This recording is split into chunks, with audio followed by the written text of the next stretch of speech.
Thank you very much. So, welcome everybody.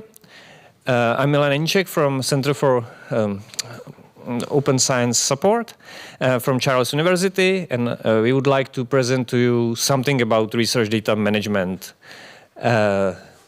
because it's quite an important topic. It's becoming more and more important, and we kind of believe that people should know more about it. So we thank you for coming here, and especially to the ones who are here with us.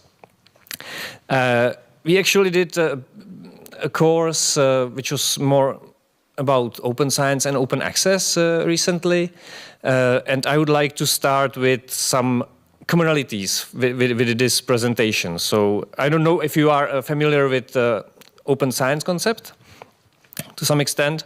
We like to use this definition by Project Foster because we would like to really put importance on this part that open science is a practice of science, is a way how you do things. It's not really like opening everything or just sharing the data or publishing in open access. It's a bit wider. So it's practice of science in such a way that others can collaborate and contribute. The research data, lab notes, and other research processes are freely available under terms that enable reuse, redistribution, and reproduction of the research and its underlying data and methods. We put it, well, there is a difference between the standard research practice, as we see it, where you have some kind of research and the publication is really the thing that's the only output in which is somehow evaluated, and everybody needs to publish some papers.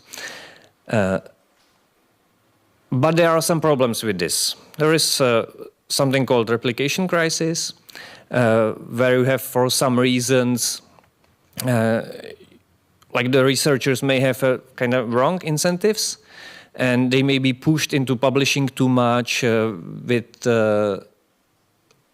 kind of groundbreaking results. So they are kind of trying to get just big specific results to some extent, but it's questionable if you do research properly and you really, for example, don't have something that's so groundbreaking, if it shouldn't be like valued as well. If it's done as it's in the left circle, what's good for science, you see, if it's done properly with a good research question and methodology, and you have some relevant findings, even though they are not something really groundbreaking and world-changing. There is also a problem that, as we can see, there are some issues with data fabrication and falsification. It can lead to very big problems for science as such, because then it diminishes the trust of public in science, so it can have very bad consequences. So it doesn't really make sense for research system to be set up in this way. But how we can achieve something more robust and reproducible? Open science is, there are some goals. It's making the process more transparent and more with more research outputs. So currently the technical, like IT solutions, can help you to do things that weren't possible if you were just printing research results in paper journals.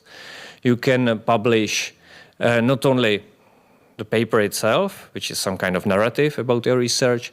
You can also publish underlying data. You can publish some code, documentation, lab notebooks, workflows, and it's in this way it's a bit more complicated to fix things and to cheat, but it also brings some other opportunities. For example, the data that you provide for your research in many cases can be reused by somebody else, which is also interesting.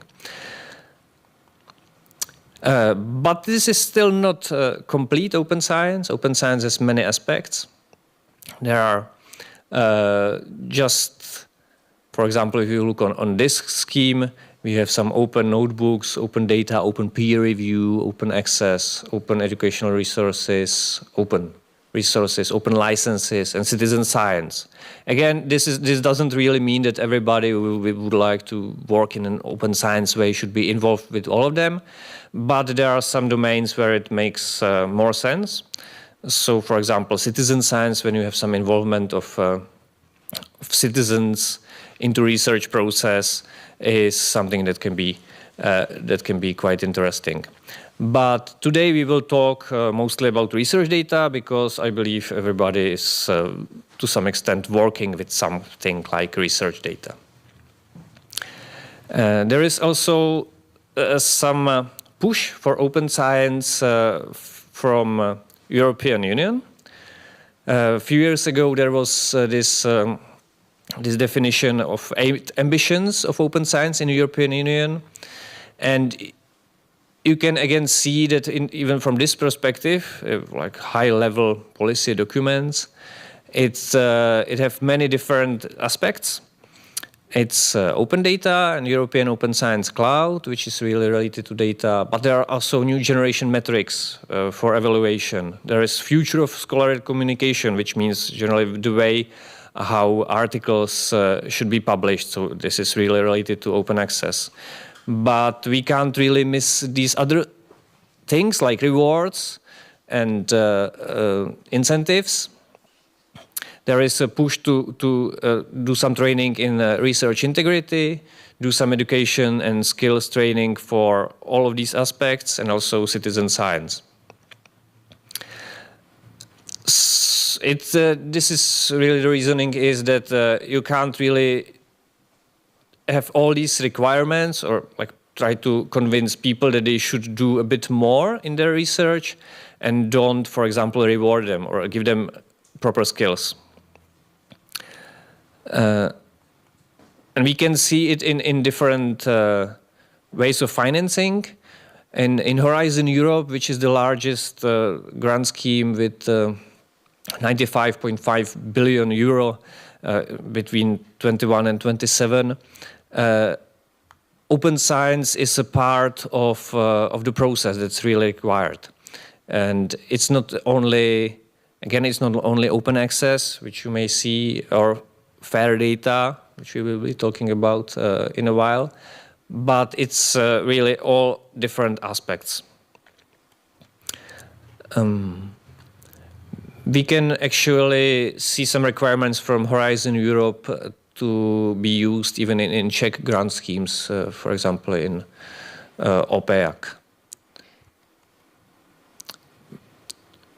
As I mentioned briefly, research evaluation is something that really should be changed, because if currently you are producing some data or some other outputs, you are not yet rewarded for it. It's more about bibliometry and these traditional stuff, but it's actually quite a big topic of discussions. Many big players are involved, including largest European universities and finance providers. There is something called COARA, Coalition for Advancing Research Assessment. Charles University is actually part of this movement, and we have signed the agreement on COARA. And if you will be more interested in it, you can see it on a COARA action plan, where these changes, for example, really using wider range of outputs and not overusing bibliometry, is the plan of Charles University is described in this document down here. So we are, like, the Czech Republic isn't really moving so fast in this direction, but Charles University is, I think, in between the leading institution in this. So it really doesn't mean we are doing it in a way as people in Netherlands, but we are kind of we know about it. Of course, these things are now parts of project requirements. Usually it means just information about research data management, which is data management plans. We will talk about it. Providing the data in a proper form, which is fair data principles. We will talk about it as well. And there is this idea that research data should be shared where there is no good reason not to do so. So this is the principle usually called as open as possible, as close as necessary. I will get to this part we will get to this part, what to share and what not to share too. And all these requirements are generally adopted in the grant schemes. We are kind of late in this, but it's currently in OPEAC. It will be to some extent in GACHR and TACHR schemes. So it's really useful to have some idea what they are talking about. But it's not only project requirements. What we would like to do is that we would like to convince you that it's actually a good idea to take care of your data properly. This is really our big struggle because we think these things as data management plans are useful, but many people see it as another paper they have to fill in. But for us, it's part of the kind of research methodology. And again, or is it administrative tool just to create more papers? You can tell us in the end if we were able to convince you, to some extent at least. So, research data management. I suppose everybody works with the data. We usually use this definition that the data are information that has been collected, observed, generated, or created to validate or reproduce your research findings. In this definition, data can be both digital and non-digital. So it may range from some documents or questionnaires, but it can be also software. And in this wider definition, it can be also some samples or artifacts. It's something that can be worked with properly. We now have also a definition that's in some laws. This is from European Directive on open data and the reuse of public sector information from June 2019. So actually it's 5-year-old now. And this definition is now adopted even in Czech law. So if you would like really go by definition, what means research data, I think it's really the same one in Czech law. So research data means documents in digital form in this case, other than scientific publications which are collected or produced in the course of scientific research activities and are used as evidence in the research process or are commonly accepted in the research community as necessary to validate research findings and results. Really, this is in this directive, and it's you will find it in a law that describes research data, which should be novelized in. I don't know if it will take a year or so, but there will be another of these laws. So this slowly comes into our legislative system. And you may think about data that in a way that you will just deposit things somewhere when you are finished. You will just take your data and put them somewhere. Where we are from the library, so it's a way of thinking that we kind of like. You are just, everything is ready and we will just put it to the library and we will, for example, take care of it.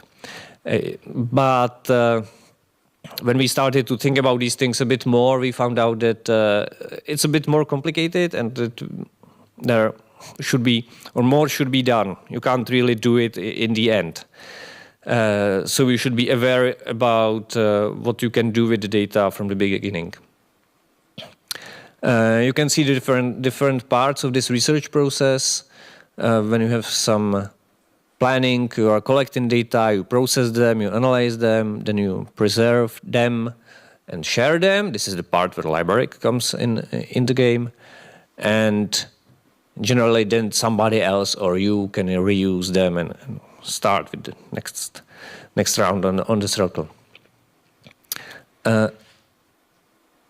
If you will do these things properly from the beginning, you will have better product of your research in the end. So we as librarians, we would like you to do stuff before and properly plan and collect and process and analyze. So we have better things that we put in the end into the repository. There are some problems that you can avoid with by doing it in the right way. So it can makes writing and revising papers easier. It reduces the risk of retraction if you lose some data or losing the data. You will be in better position to defend yourself when there is some problem. We have, for example, we had some examples of this in Czechia as well, when people weren't able to provide the data upon which they built their research, which was really damaging to their reputation, because you then don't know if it was fraudulent or if they just don't know what proper research data management is. And now we can talk a bit about fair data as such. Who from the people in the room who never heard of fair data? So we are improving. Everybody heard about it. So we can go quickly through findable, accessible, interoperable, reusable. So the goal of fair data is to describe some requirements of quality of the data. It describes some properties that the data should have if you want to share and reuse it. It should support reproducibility, machine readability, and building the services connecting data from different sources. As you can imagine, it's not really enough just to upload the data somewhere. If you just take a folder from your hard drive and upload it to somewhere to the internet, you wouldn't be creating fair data, because if somebody else comes to this folder, they would be probably lost. So the context is as important as data itself. It's something that should be really provided with the research data. For some domains, it may be easier to adapt to this, because FAIR principles describe what's already in place. Another thing that we like to mention is that fair data doesn't necessarily mean open data. If you see definition here, open data is data that can be freely used, reused, or distributed by anyone, subject only at most requirement to attribute and share alike, so under very free license. And there is nothing else. So the fair data are more, it's stronger requirement. On the other hand, you don't have to open your data to be fair, generally. Let's go through the specifics a bit more. Findable means, or did I skip something? I think, never mind, it's not here. What I wanted to say, but I forgot to put it on the right slide, is that there are 15 principles that were defined by a working group, which describe really what fair means. So you can look it up. It's just 15 rules or 15 principles of fair data, but it's not really so simple to read. So what we would like to do here is just go through them and describe them in more human, understandable way. So findable generally means that your data should be findable by both humans and machines. You should use some metadata to describe the data, and you should use persistent identifiers. Who knows what persistent identifier is? I'll just ask you from time to time because it's more fun for me to really see if somebody's just at least waving at me. Thank you. So persistent identifiers, you will be probably familiar with DOIs, maybe ORCIDs. It's some kind of code that is uniquely identifying an object or a person or something. It's persistent, so it doesn't change over time, and neither should, to some extent, change the thing that it's identified by it. And the difference is that URL is not persistent identifier. As such, you can't really...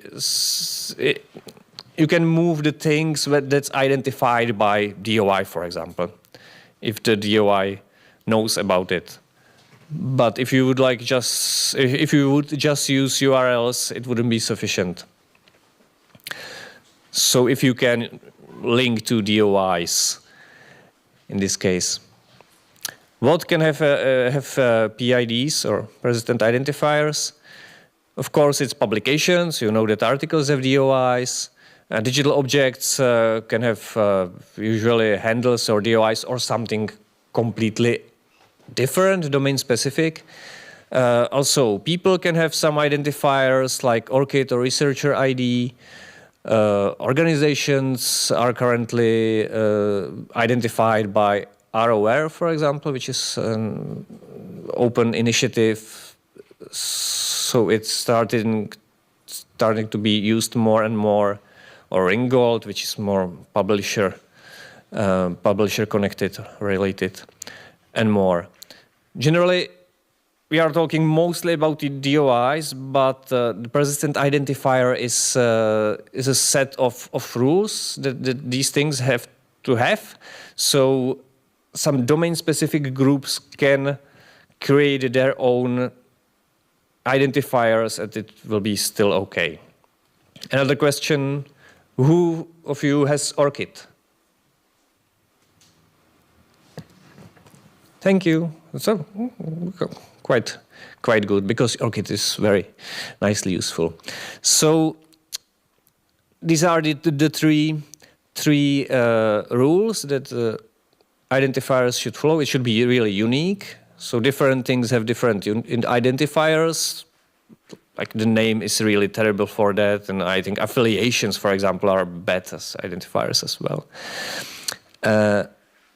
They should be persistent, so they should work forever, which costs some money generally, and they should be resolvable. So there is a way how to get a representation of identified object. If you know DOI and you will know where to put it, you will get to the article. If you know ORCID and you know where to put it, you will get some information about the person. If you know ROR, and you know where to put it, you will get some information about the institution. And it kind of builds, it allows building interconnected systems. So this is an example of an article that's related to software, and it's all of these things were done in a different system. It was done in Zenodo. But thanks to identifier, the metadata can be connected together.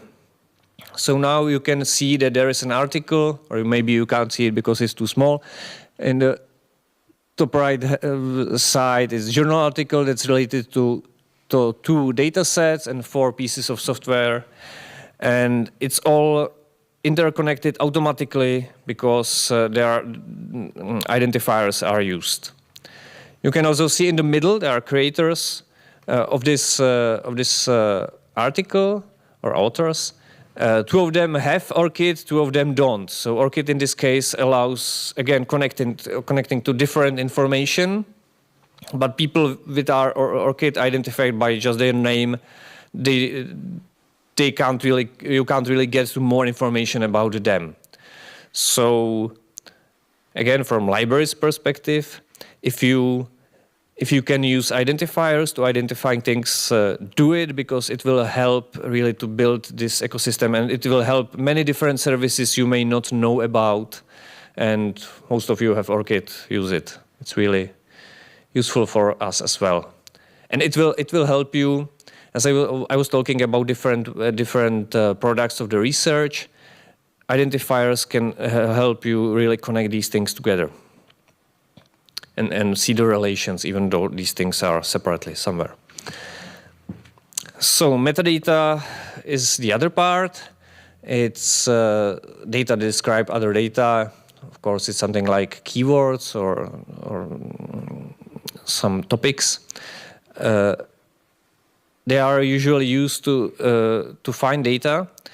In case of research data, it's important because you, as a researcher, who will be submitting something into a repository, you will be the one creating the metadata. So if you do it wrong, it will be wrong. Nobody can really understand your data so well, so they would be able to do it for you.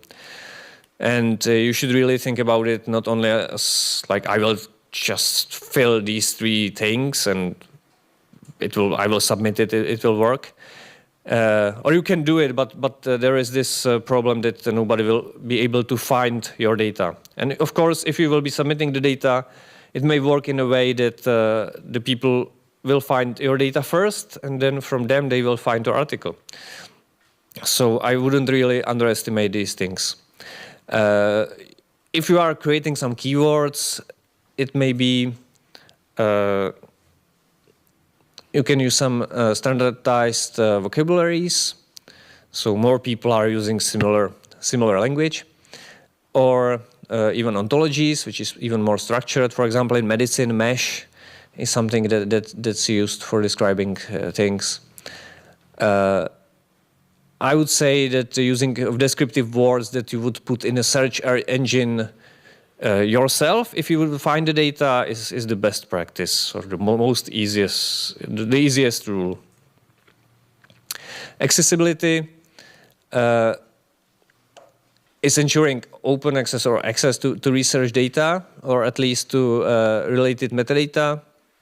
The best thing for this is really using some kind of repository, which will provide you with a link, and you can just download the data set.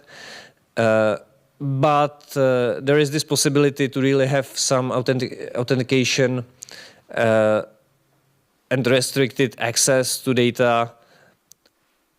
The trick in accessibility is that you are describing the way how you can get it. Even if you say you will have to ask the commission to give you permission to use this data, you are at least describing it. If it wouldn't be accessible, you would have no information how to get to it. So this is really the important part of accessibility. Metadata should be as well freely accessible. It's not so complicated in most cases, but there are some cases where even metadata should be hidden. Interoperability is really the tricky one, because the things we were talking about until now, findability and accessibility, it can be done by putting things into repository, but interoperability is really something that's tough to achieve in the end. So this should allow to integrate data with other data and ensure some compatibility with tools. Generally, you should create the data in a way that other people would understand, or they can use them. If you create some specific your own format limited to your experiment, and nobody else will be able to understand it, it's not interoperable. But it's really inside the data set. Of course, some open formats are helpful with it. Plain text is very nice open format. But there are still some problems with there are still some problems with the content itself. You can also use some formats that are not open, but it should be there should be a reason for this. For example, if you have some instrument that really creates just one type of file which is optimized for processing, yeah, then you kind of have to use it, and it's reasonable, so it's like not forbidden. But if you would have the option to choose between two similar types of formats, one of them open and the second closed or proprietary, the open should be preferred. The open format isn't really the only thing that would be sufficient. If I have something like that, I have some numbers, I see that it's temperature, you still don't know what I'm talking about, because without the sufficient context, this is not really useful for somebody else. I don't know if it's patient data or it's just hot summer, or what kind of temperature this is. So in part of interoperability, the documentation is really important as well. So these things has to be described, which of course means some more work. Again, this is quite a large topic. There is increased pressure to create new domain-specific standards, and new resources should be created in an interoperable way. So many standards are, for example, described in fairsharing.org, but this is really domain-specific. You may be in a domain where everybody does their own data and it's not harmonized at all, or you can be somewhere where if you go to, I don't know, you are using some instrument in Germany or in Prague, you will produce generally very similar data. And because this interoperability is so important, there are quite large initiatives. I like this one from Germany, NFDI, when they have 26 consortia, which are domain-specific, and they are trying to really find the right way how to share data between themselves in their own domain. And you can see there are 4 categories even on this page: humanities and social sciences, engineering sciences, life sciences, natural sciences. So it goes from, I don't know, earth system sciences to something from humanities. Consortium for historically oriented humanities. Many of these things we are talking about are very generic, but you should really try to look for the specifics that work in your own domain. It's also to large extent driven by large research infrastructures, or because they want to work in environment when they can interchange data or work with the same structure. So it's important to them to really have these things sorted.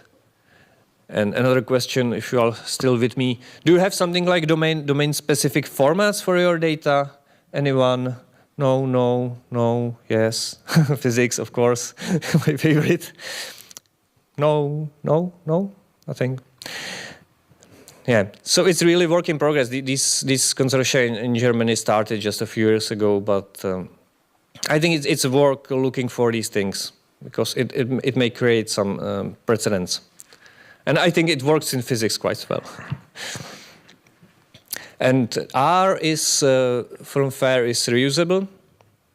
So the data should be optimized for reuse. There should be really, if you are providing your data, you should do it with the knowledge that somebody else, not only you, will be willing to use it. But don't underestimate the reusability by yourself, because you may, of course, be very happy to find your data created properly a few years from now.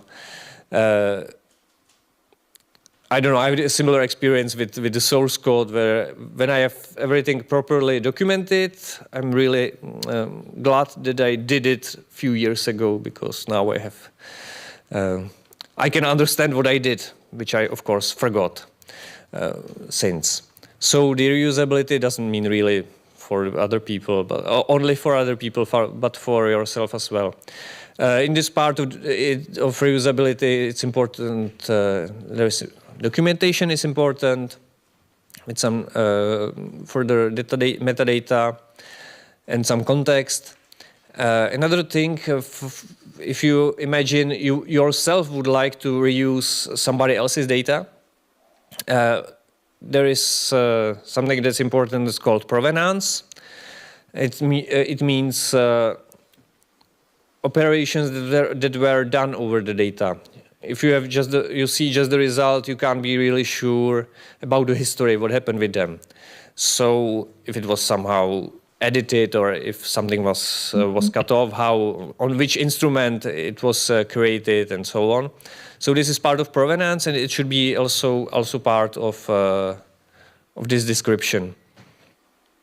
And another important thing that people probably will have to learn a bit more about is the licensing,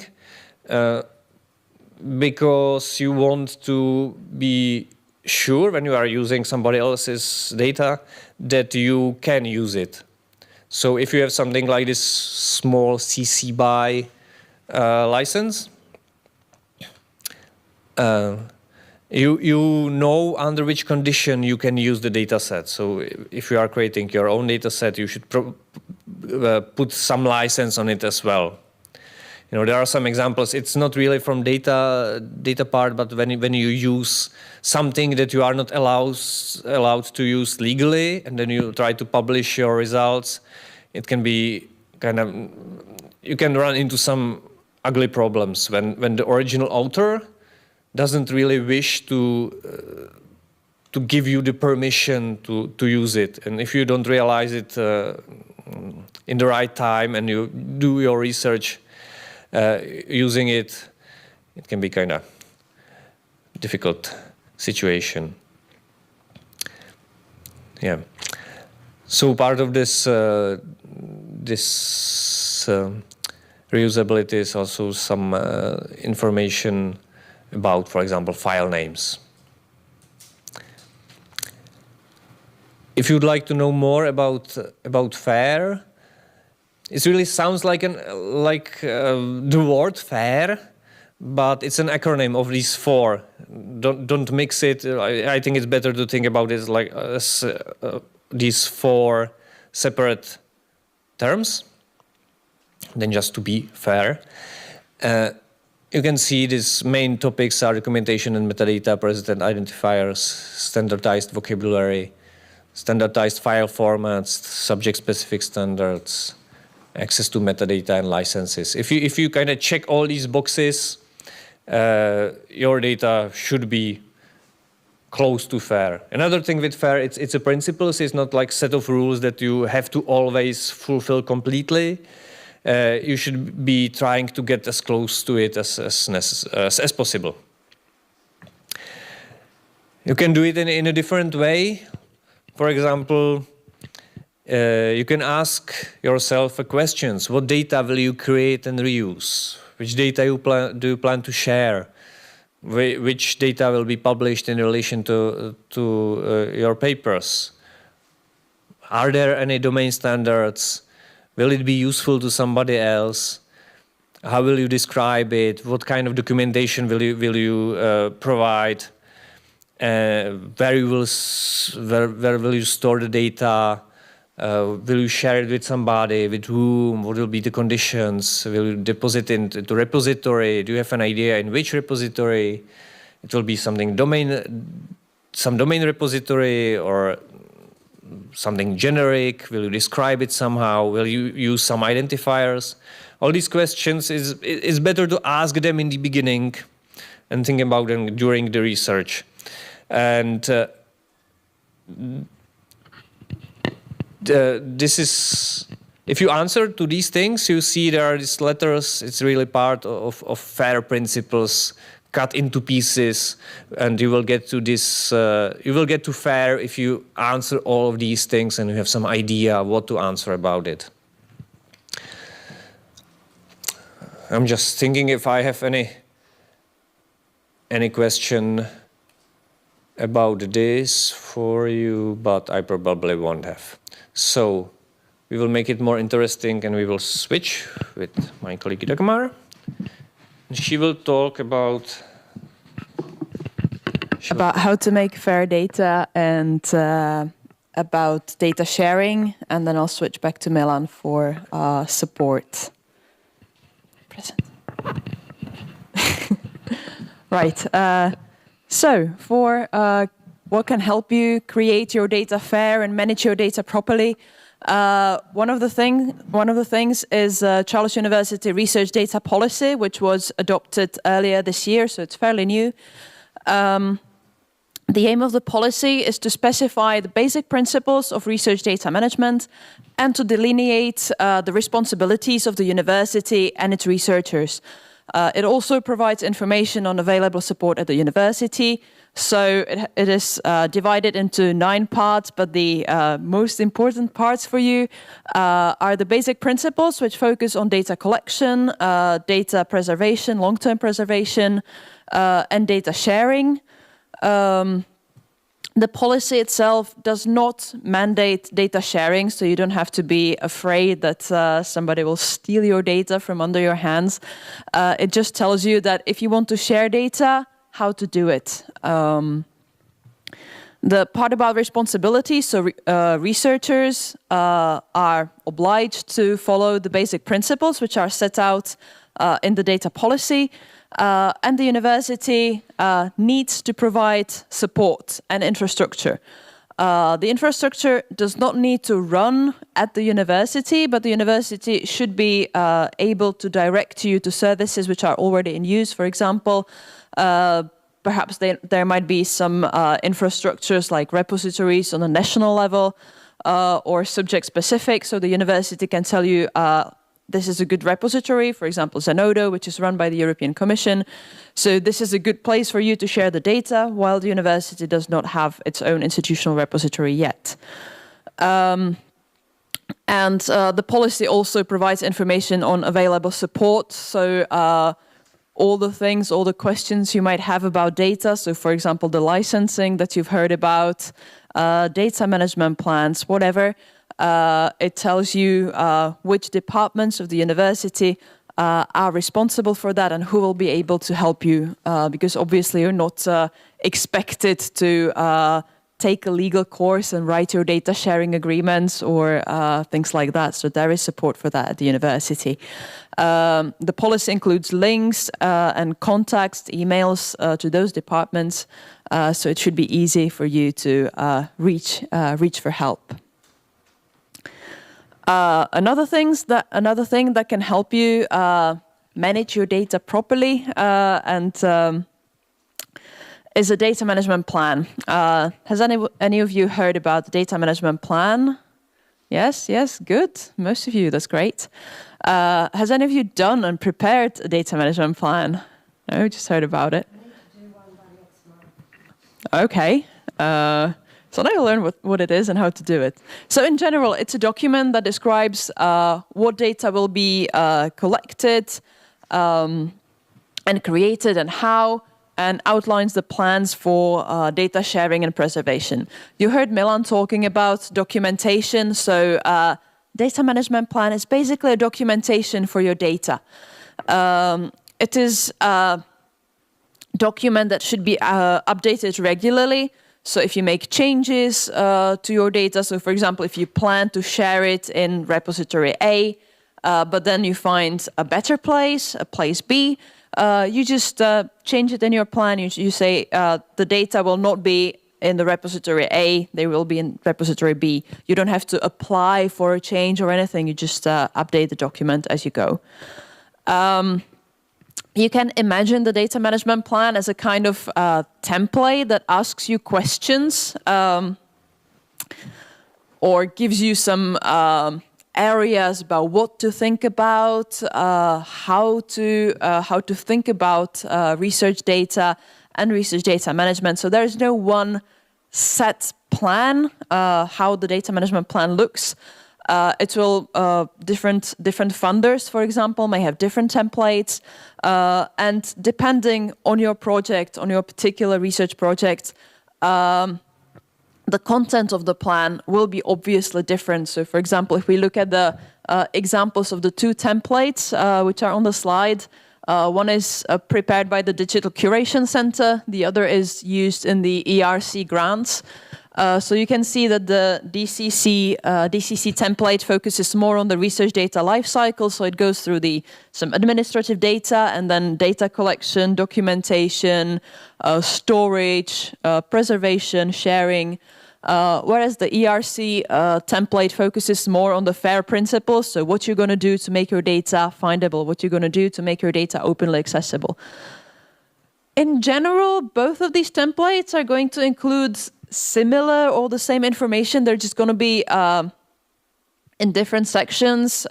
Maybe the focus will be slightly more on different things. But for example, if you're writing about data sharing or placing your data in the repository, in the DCC template, you will put it in the data sharing section, and in the ERC grant, it will be in the openly accessible section, but the information will be the same. Obviously, different parts of the plans will be more or less important for your project.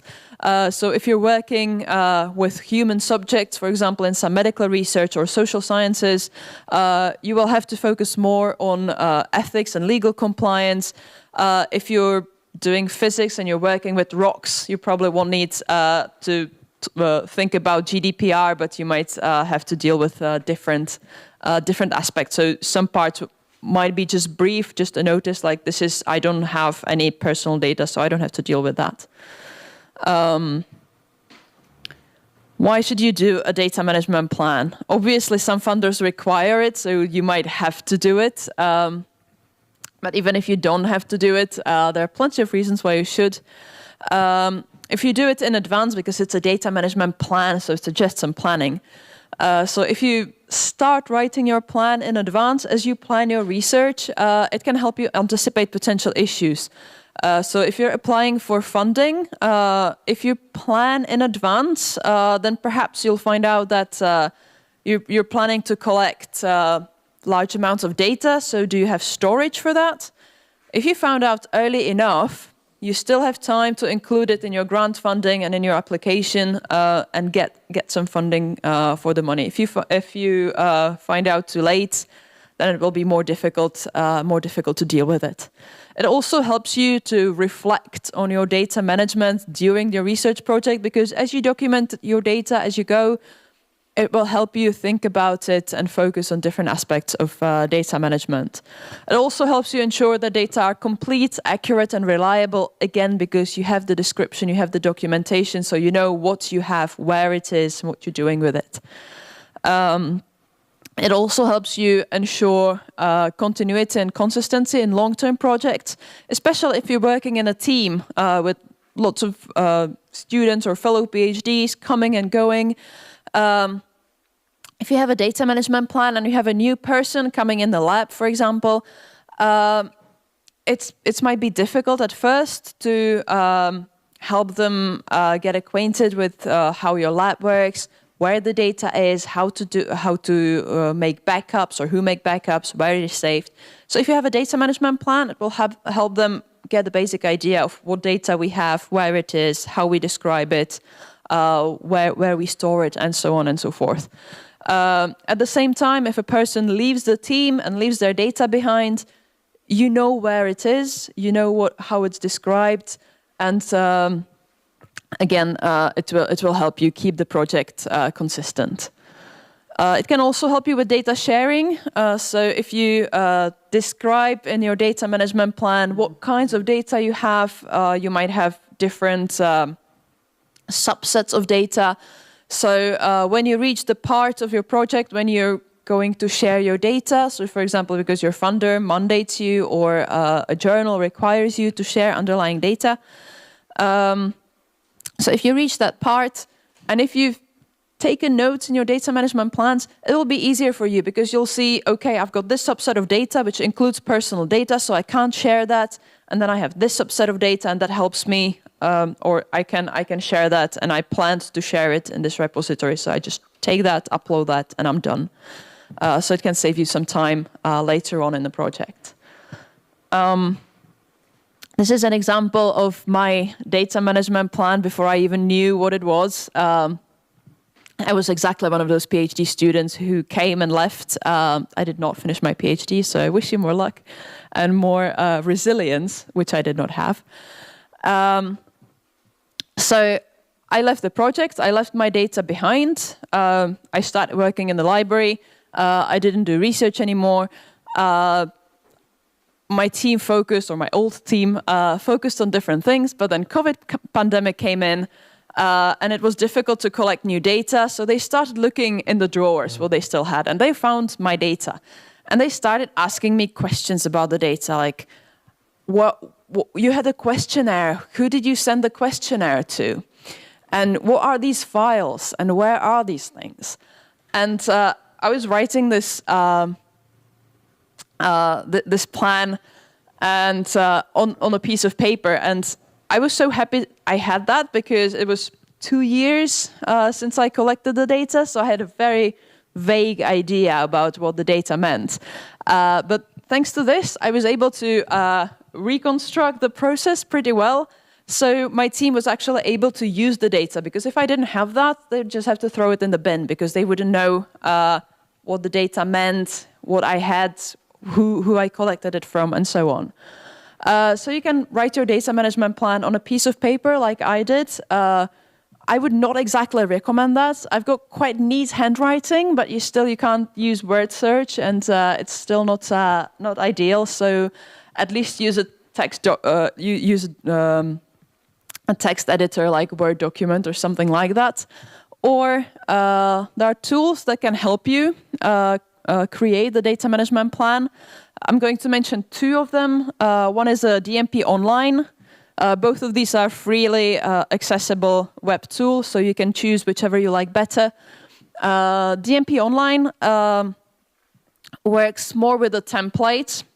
So in the beginning, you choose, for example, if you have a funder like Horizon Europe or the ERC grant, you choose the funder and it will give you the template of the funder.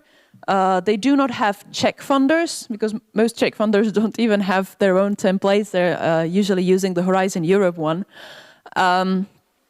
Or if you don't have any funder that would require any particular template, it will give you the generic DCC template that you saw earlier on the slide. And it's quite simple to use. You basically just it will ask you the questions, and you will have a text box where you can just write whatever about your data. The nice thing is that it includes some guidance on questions to consider, like what you should include in that text box. But in general, it's very simple to use. It allows you to share the plan with your colleagues. So, for example, if you're working in a team, you can share it with your colleagues. You can have different access rights. So some people can have edit rights, some people can have it as a read-only. So for example, if you have some students participating on a project, you don't want them to edit the document, but you want them to see what is where and how they should do things. You can do that. And when you finish the plan, you can download it as a PDF file or a Word document. So for example, if you have to hand it in to a funder, you can just download the plan, print it, and give it to the funder. So that's quite a simple, nice tool to use. And the other one that I'm going to mention is Data Stewardship Wizard, which is more of a tool for research data management rather than creating data management plans, because it aims to help you or it aims to guide you through the research data management process. So it helps you look after your data, manage them properly, and the data management plan is a kind of side product. And it will create the data management plan for you as well, on top of helping you with the data. So as you can see, there's not so much writing to do in this tool. It works as a sort of questionnaire that asks you questions and gives you options. So you choose the options, and depending on your choices, the questionnaire will keep asking you into more detail. So for example, if it asks you about personal data, you say you don't have any, then it won't ask you about personal data anymore and we'll just skip to next questions. If you say, yes, I do have personal data, then it will ask you more questions about personal data. What is nice about this tool is that we were talking, or Milan was talking about fair data. So this tool will help you create fair data. So you can't probably see it too well, it's too small. But there is a question of, will you be using new types of data? And it tells you that if you select no, all of my data will fit in common formats, it's good for interoperability. So there's a green button with interoperability. And if you click, yes, I will need to use custom formats for some of my data, then there is a menu that it will fork into more questions, and it will ask you further about what types they're going to be and so on. So it will help you push you in the right direction, in the fair direction. Another good thing about this tool is that Charles University has a tool called Fair Wizard, which is modified versions for this, for the use of institutions. So we will have our own instance at the university, or we actually do have it already, but it's not set up yet. We're working on it right now. But if you start using the Data Stewardship Wizard tool, if you create your plans in that, you can easily export them and then import them to the university instance that we're going to have. So you don't have to worry. You don't have to worry about that. So that's the tools. Now, just a brief sidestep, since we're talking about tools, to data security, because obviously you need to work with your data, keep them safe. So there's a methodological material, Principles of Data Security, which was prepared by the Computer Science Center and the Data Protection Officer. The principles include some recommendations on or for data selection, for the selection of data storage, methods of data transfer, and some basics of cybersecurity.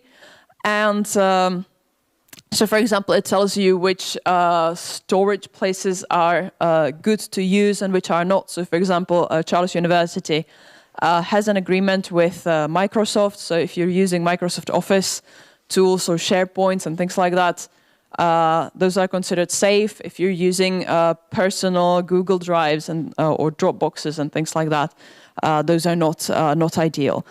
What many people don't know at the university, you can also use services of testnet, such as OwnCloud or testnet file sender, or their data storages or other services, which are also considered to be safe and secure, and they're free for academics to use. So you have a couple of links in the presentations to some of the tools that you may find useful in your research. Now to the data sharing. So, as I mentioned, the Charles University does have the research data policy, but that does not mandate you to share. But if you decide to share, it does include some tips on how to do that. And I'm going to talk about some of these tips on how to share your data. So first of all, you may hear, or you may have encountered talks about open research data.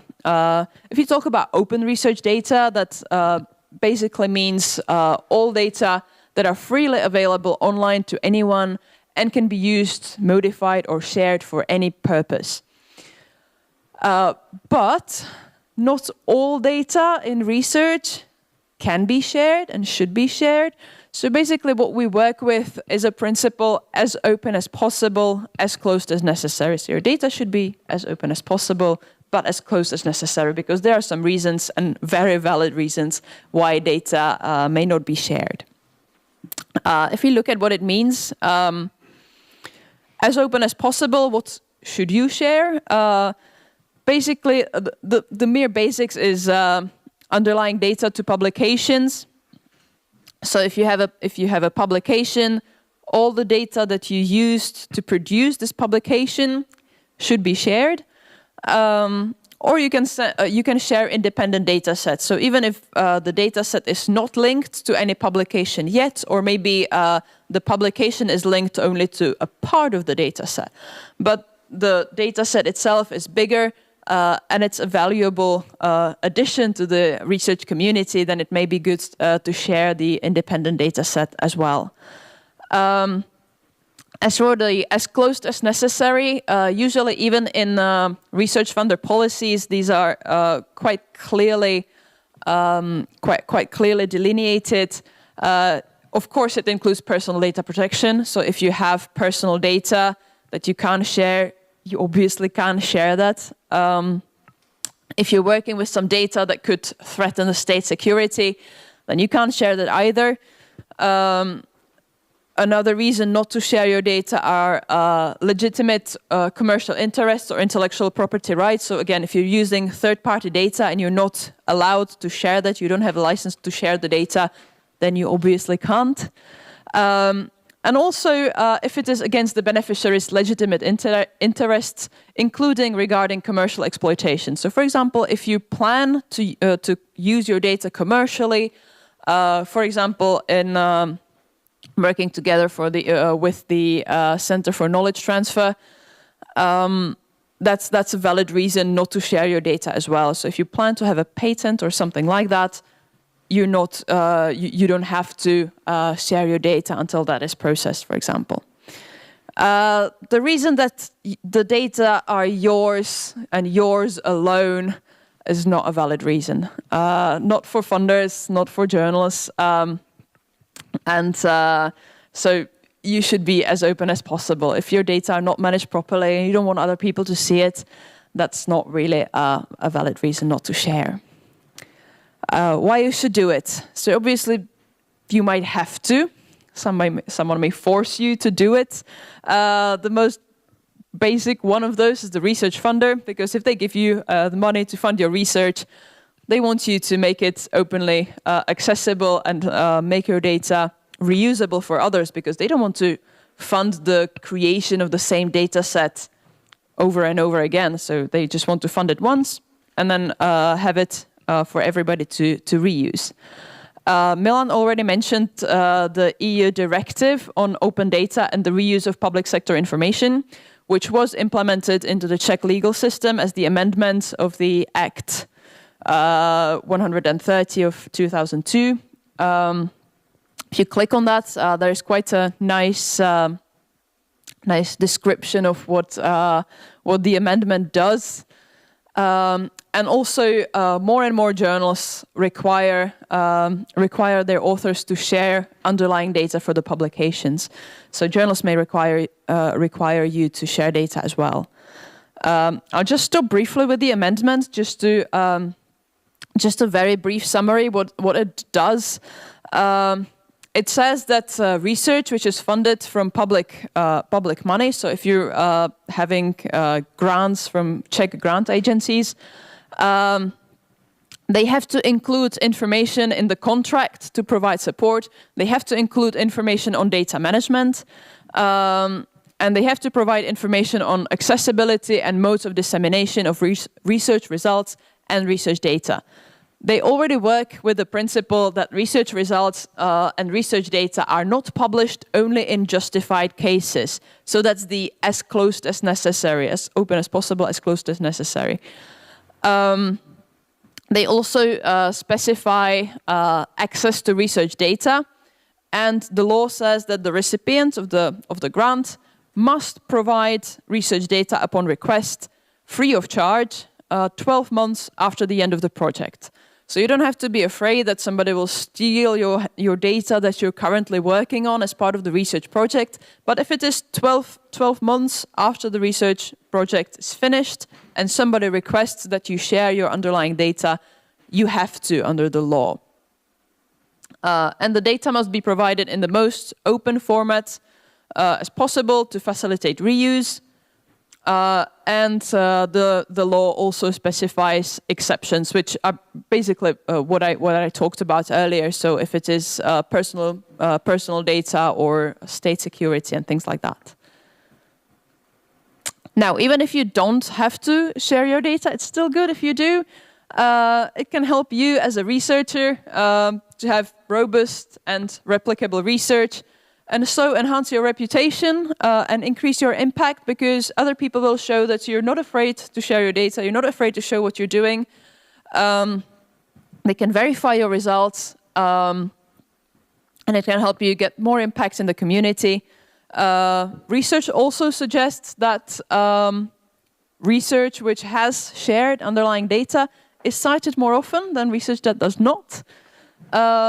Also, if you share your data, you can combine data to reach some new findings. You or your colleagues may do so. They can use your data for things that you did not imagine. For example, people from different research disciplines can find your data useful. And you can also find new partners for collaboration. So, for example, if there are people from different disciplines who have new ideas about what could be done with your data, they can reach out to you, and they would reach out to you to work with you on your data, because obviously if it's your data, it would be good to have you on the team because you know what the data is about, how you collected it, and so on. Besides for your own personal benefits, there are also benefits for the society. Effective use of resources. I already mentioned briefly, the funder does not want to fund the creation of the same data twice or 3 times. Just do it once and share it with other people. Then we can fund to people to extend the data set, but we don't want to create the same data over and over again. It can help us speed the research process. We saw it quite clearly during the pandemic, where people all over the world share data on the virus, and we were able to fairly quickly know what we're fighting and develop some vaccines and so on. It encourages citizen science, so including wider public in research, reducing academic fraud, because if people can see what you do and how you do it, it's not impossible, but it's harder to cheat. And so it also increases trust in science, and it may encourage data-driven policies, for example, by the state or the university. Now, how to share your data? Fair. If you find these things familiar, that's because you've probably heard about them from Milan earlier today. So first of all, make sure that you can share your data. That's the as open as possible part.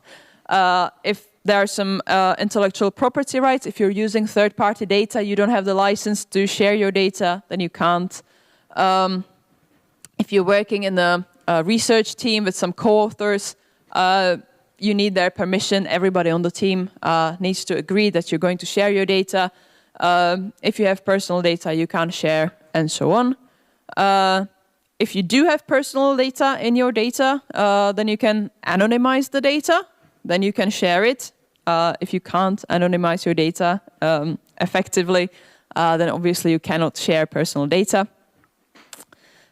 You should license your data using appropriate public licenses, such as Creative Commons, that are used quite frequently. The Creative Commons attribution, CC BY, is probably the most frequently used for that one. Or you can use some which are more specific to data, or databases, or software as well.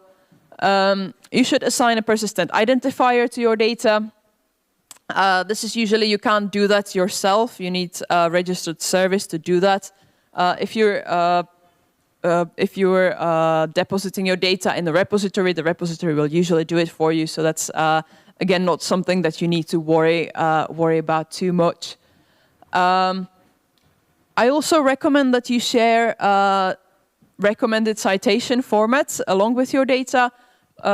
Some repositories may generate it for you, but if they don't, it's still good if you include it, for example, as part of the documentation, README file, because doing that, when you're using other people's publications, that's quite common that you cite it. People do it regularly.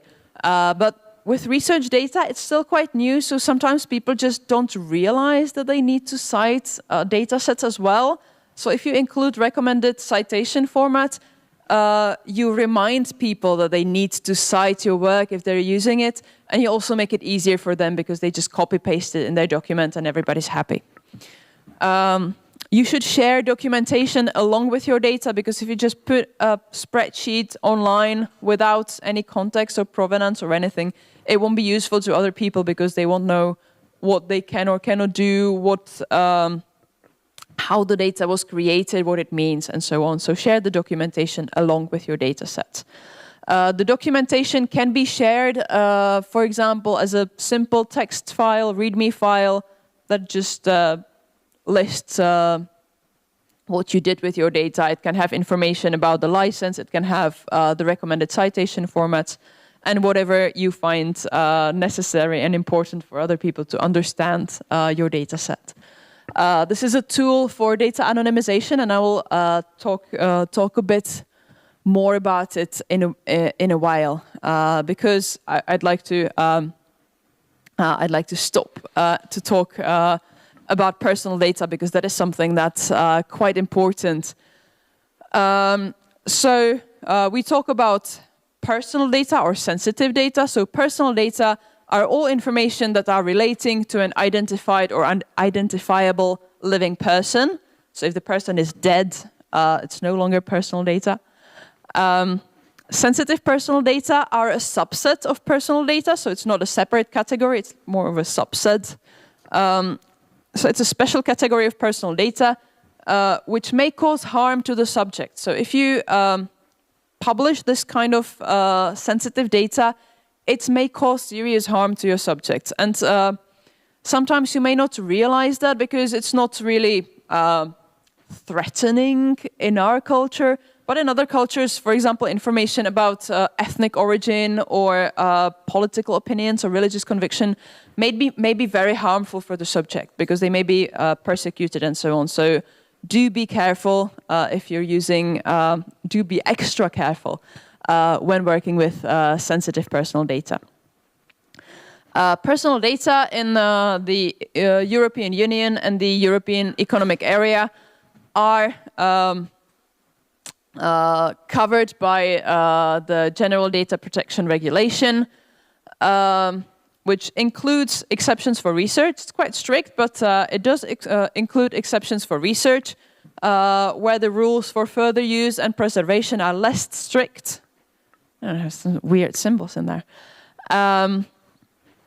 At any rate, you should minimize the amount of personal data that you collect. So if you're, for example, doing some questionnaire or something, think about what kind of personal data you actually need from your subject. Do you really need their names? Do you really need their addresses? And so on. So the fewer information that you collect, the better for you. You also need to tell your participants what personal data you collect and what happens to the data.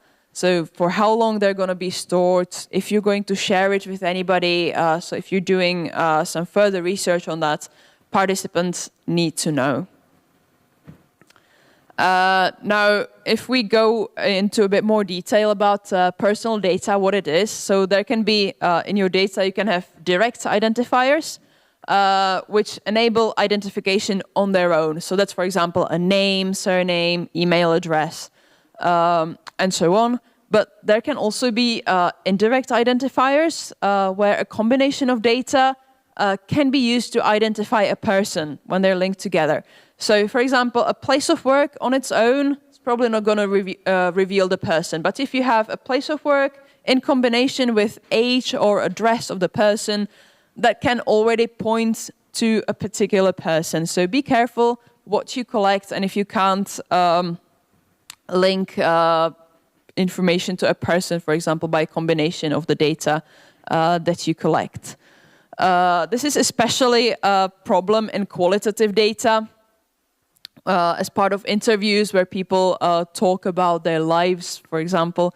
It might be very difficult to remove the indirect identifier so that the person really cannot be identified anymore. It is also important to make a distinction between anonymization and pseudonymization. Anonymization is when the data subject is no longer identifiable. It is irreversible. So if you anonymize the data, you just delete the personal information and they cannot be recovered. Data which are fully anonymized are no longer subject to GDPR. So you don't have to worry about GDPR anymore. You can just work with it as with any other data that do not include personal information. With pseudonymization, that's where data can no longer be attributed to the data subject without the use of additional information. This additional information may be, for example, a decryption key. So, for example, you replace the name of the subject with a code, with a number, but you still have a piece of paper that says subject number 1 is Mary, subject number 2 is Peter. So data like that are not considered anonymized because you can still recover the personal information. So these data are still fall within the scope of GDPR. And it is also important that if you pseudonymize your data, the additional information, so the decryption key, must be kept separately from the data. So you can't have them in the same folder, or they shouldn't probably be even in the same computer. So just keep them separately. Now, how to anonymize the data? Obviously, it will be different for quantitative and qualitative data. With qualitative data, it may be very difficult. You can just remove or replace the identifying information, so you can change names of the subject. But if it's an interview, it might be very difficult to do. With quantitative data, you can, for example, use aggregate. You can aggregate the data, so instead of age as a number, you can use intervals, or instead of a particular address or postcode, you can use larger geographical regions. There are some issues with anonymization because sometimes if you anonymize the data, if you remove all personal information, perhaps the data are no longer useful, because sometimes the personal information, such as sexual orientation or things like that, may be very good predictors for the things that you're researching. So if you remove that, will the data still be useful? It's a question. Sometimes it might not even be possible to fully anonymize qualitative data. So if you have an interview with a subject, they're talking about their family, their friends, their whatever experiences, it might be very difficult to anonymize this kind of data so that the person really cannot be identified. Even if you change names of the people that feature in the story, it might still be quite easy to recover who the person is that is talking. There are also some tools to help you anonymize your data. One of them is Amnesia. This tool is used for quantitative data, which are in simple text format, so CSV files or TXT files. It can be used for qualitative data. And what it does is mostly some aggregation. So you can check the columns that you want to anonymize, and it will aggregate the data. So, for example, include the age in the intervals, so that there couldn't be any line, any single line that would link to just one person. So there would always be at least 2 or more people in each interval. Now, ways to share your data. There are many ways how to do that. Probably the easiest one is to share it as supplementary materials to your journal article. So many journals, especially if they require that you share your underlying data to your publications, they can offer that you can share your data as supplementary materials to your article. In general, I would not recommend this option because depending on what's in the copyright transfer agreement that you sign with your publisher when you publish your article, they may include, because supplementary materials to the article from the point of view of the publisher are usually considered part of the article. So if you sign a copyright transfer agreement, the publisher may also claim the research data that you share as the supplementary material, and you don't want that. So I really wouldn't recommend this option. What I would use it for is, for example, large table that would normally be included on the page of a journal article, but it's too large to fit in a page, so it's included in the supplementary materials. But otherwise, for independent data sets or larger data sets, I really wouldn't recommend using this option, even though it might be the simplest one for you, because you just upload the files in the publisher's submission system and you're done. But then, yeah, the publisher may claim it and take it from you. You don't want that. The best way to do it is a data repository. You've heard us talk about it several times. I'll go back to it in a while, and I'll also briefly mention a data journal as another way to share your data. So a data repository, the best way, the best kind of repository to use is a subject-specific. That's a type of repository that focuses on specific subjects and specific types of data. The good part about it is that they offer, or they can offer, tailored services and tailored metadata descriptions because they focus on a particular discipline, so they know what's important in that discipline to know about the data, so they can adjust the description system to include this information. These subject-specific repositories are used across institutions, across countries, so they're not specific to a particular institution, but rather to a research field. Some examples are Lindat Claria, which is used for linguistics, or the Czech Social Scientific Data Archive for social sciences, or GeneBank for genetic sequence database. Even within the subject-specific repositories, some may be a bit broader, like the Lindat Claria offers or accepts data from a wide range of linguistics. Linguistics is quite a large area of its own. GeneBank, on the other hand, is very specific on genetic sequence database, so it's not just any biology, it's a very specific subset of the data. Some of you may be using OSF. Any of you? Open Science Framework? Any of you using? Yeah, a couple of you. It's a great tool, but just careful, it's not a repository. The basic principle of a repository is that once you upload the data in the repository, it is assigned a persistent identifier and it stays there. You can't just go back and remove it, delete the data because you don't want them to be online anymore. You can request the repository to remove your data, but usually you probably have to provide a reason, like why you want to delete the data, but you can't just do it yourself. In OSF, you can. There is a history of changes in OSF, so it tells you what happened in your project in OSF. So you will see that this person modified this file, this person added that file, and this person deleted the files. But if the files are deleted, you just can't access them anymore. So it is not a repository, but still can be useful. You may encounter some journals, for example, if they want you to share your underlying data. Some of them are okay if you share your data using OSF, but some of them will require you to actually upload the data in a repository. So take them from the OSF and upload them as a separate file or as a separate entry in a repository.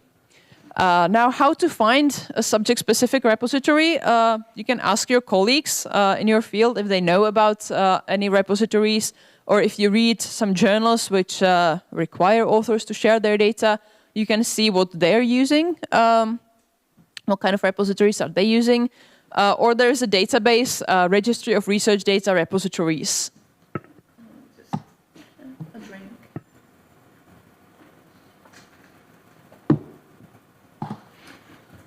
So in the Re3 data database, it's a database of repositories, not only subject-specific repositories. It's a registry of data repositories.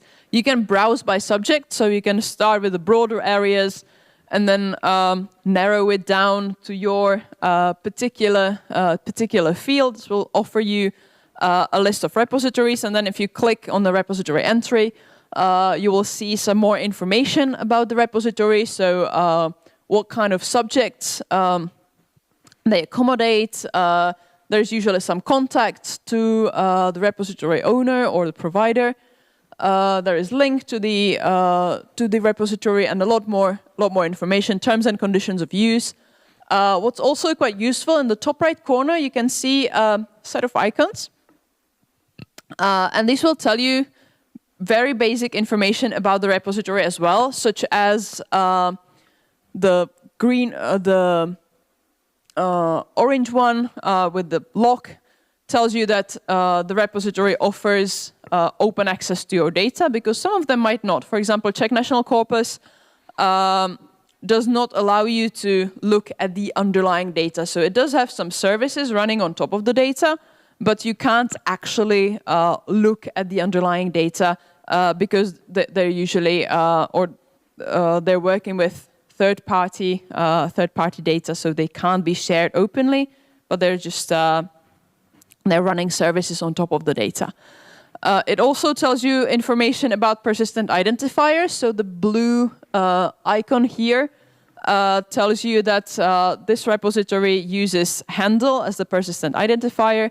So you don't have to worry about assigning persistent identifiers for your data yourself, but it is useful to check if the repository will do it for you. If not, you may want to consider a different option.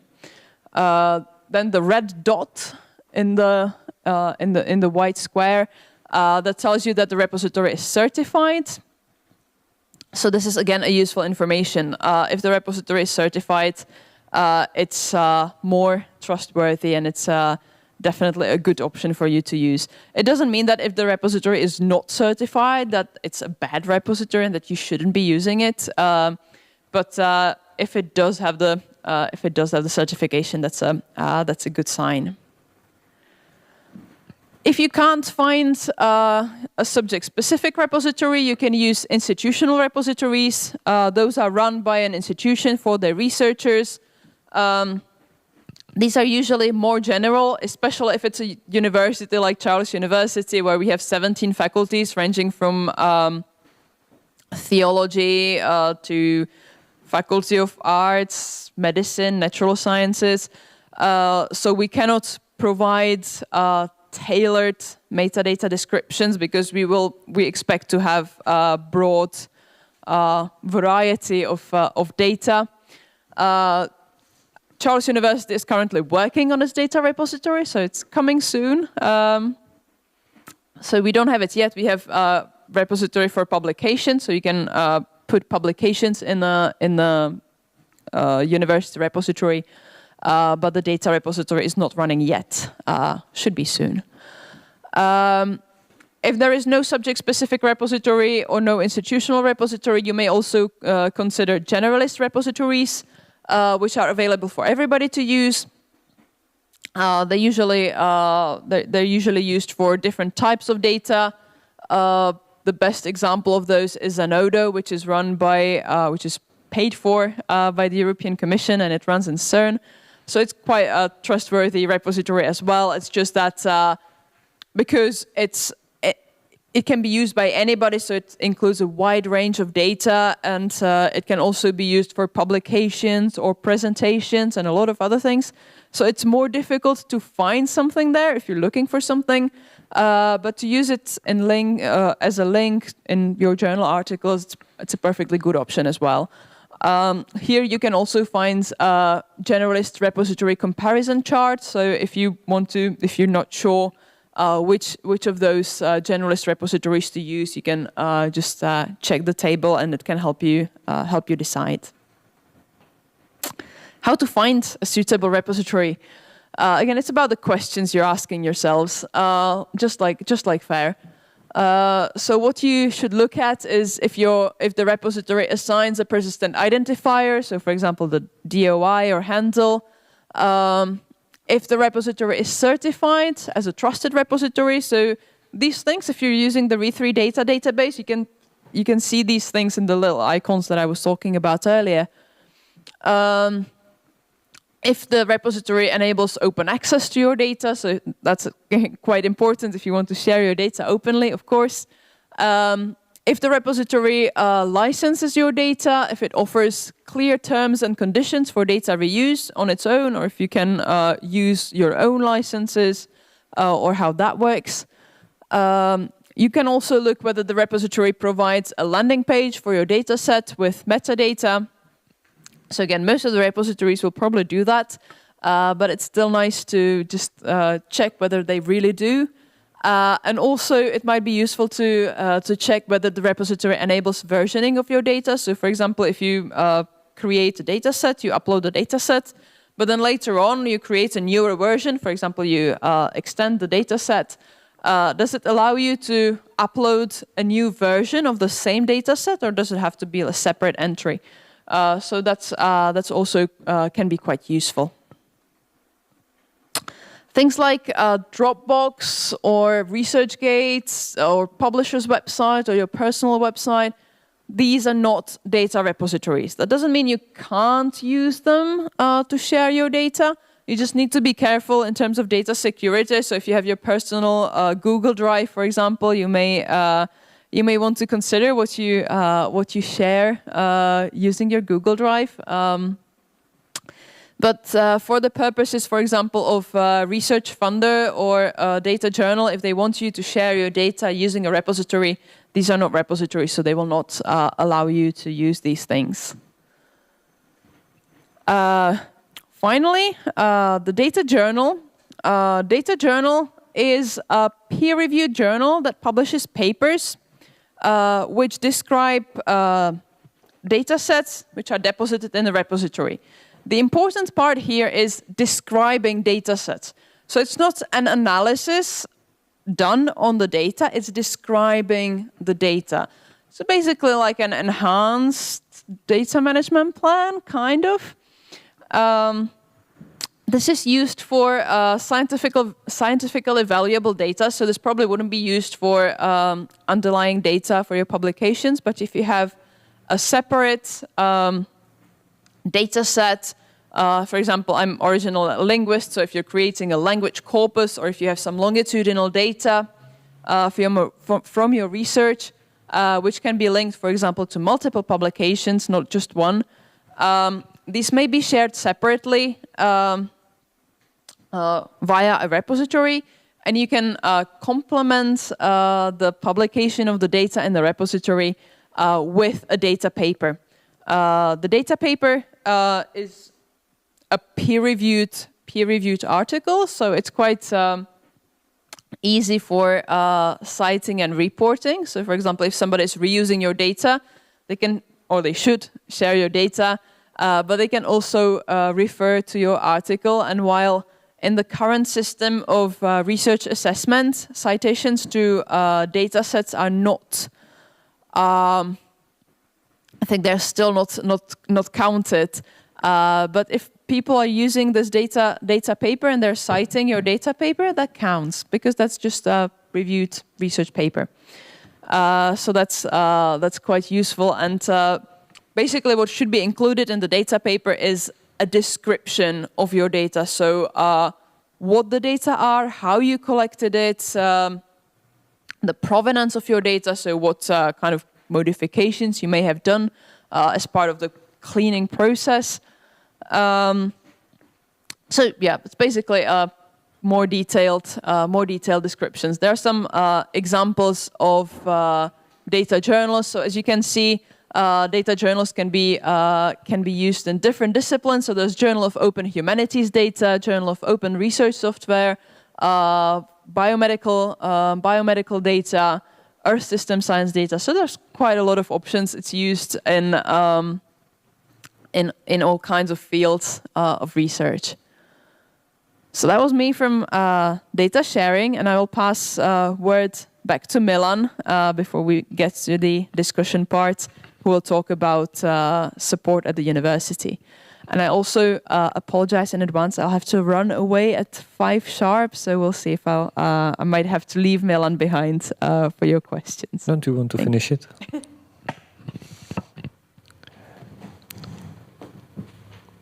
Okay, so I obviously want the last part. Do you know what data steward is? Have you ever heard about it? Somebody who did hear about? Thank you, one person. Well, we are talking about a lot of slightly complicated stuff, and we realized that there should be some kind of support provided to people, that it's really overwhelming, as you can feel on yourself after listening to us for like 90 minutes.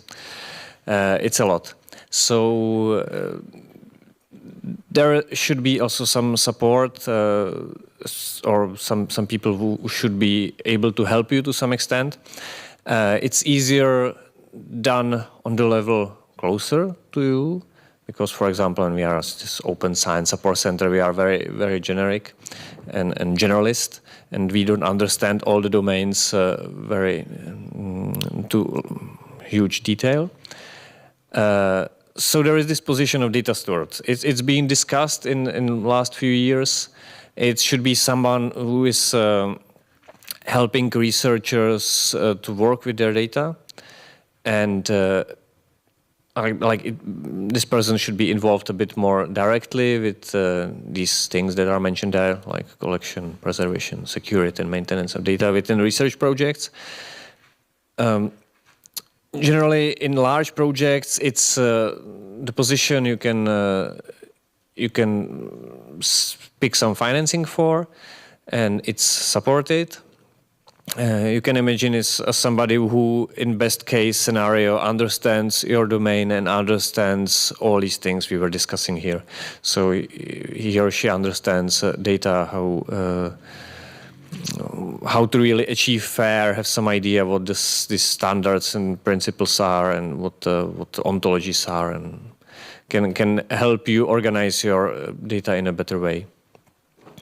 And also, this is the person that can help you to some extent to create your DMP. It really depends. Well, we are usually careful about this, because sometimes it happens that people think that creating of data management plan is something really administrative.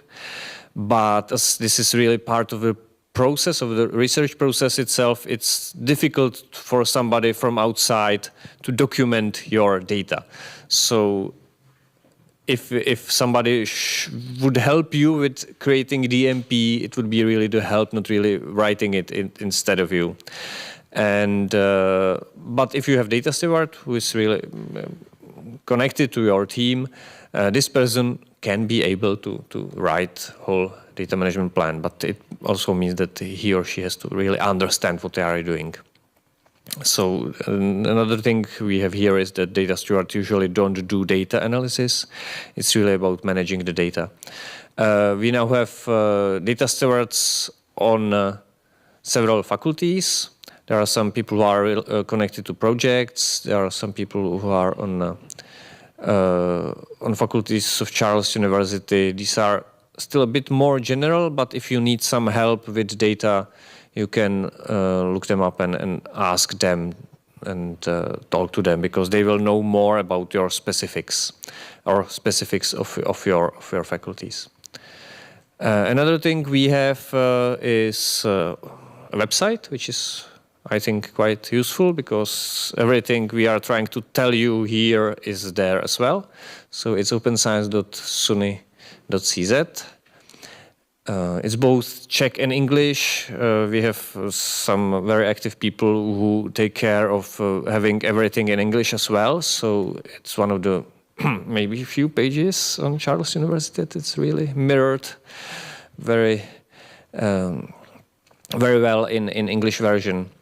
And you can look up look there for more information about research data management or project requirements or open access and stuff like that. I think that there is quite a lot of information that you may need is there. You can also contact us on researchdata@suny.cz or openscience@suny.cz, and we can talk to you. We will be, on one hand, we will be glad to know your problems, because it's sometimes quite difficult for us to see really what specific people need and what they are running into. And on the other hand, we can try to help you from our perspective and with our experience that we have gathered in last like 5 years. We also have some e-learning course which you can go through, or you can ask for some trainings and consultations for teams, something similar as you were listening to today about data management plans, fair data. And we also have, which is very nice, and this is the one thing the other people don't have usually, other universities usually don't have, we have some licensing support. So we have lawyers who really are interested in this. And they are really in Open Science Support Center, we have lawyers. So if you need something with licensing, ask us. It's something we are quite proud of, because like even with our partner universities, they usually don't have these. And that's all from our presentation today. So if you have any questions or comments or something, I think we can start this part. Or if something really stuck in your mind.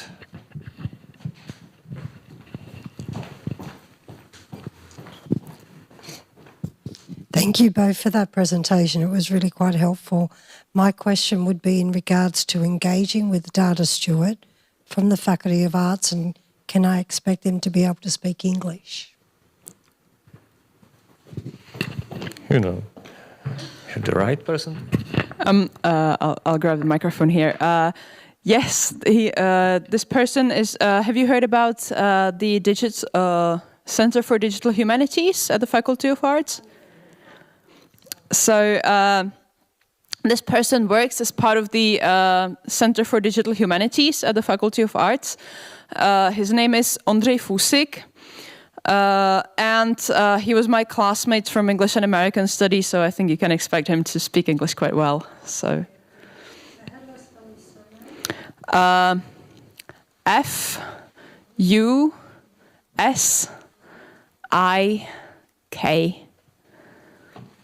If you look for the Center for Digital Humanities, you will find him as well.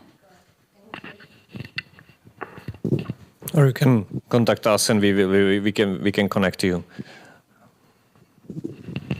Thank you for the presentation. 2 questions. So first, what do you think about GitHub? Can it be considered as a repository, like data repository? Second thing is, like, when you publish a research paper and you encounter an error, then eventually you end up with an erratum to the paper, right? So you basically cannot really withdraw the paper, you just publish a separate erratum. In case of data repository, when you encounter something wrong in there, what is like the procedure? How can you correct on this? Thank you. Yeah, it's nice question. These are actually quite related. You can use some kind of different version of same record, and it works for the data. You can have newer version with new identifier generally, and you can link. You can get some information on the old data set that this was updated in different data set. And the funny part about GitHub is that you can't really give things on GitHub DOIs or identifiers, but there is an automatic system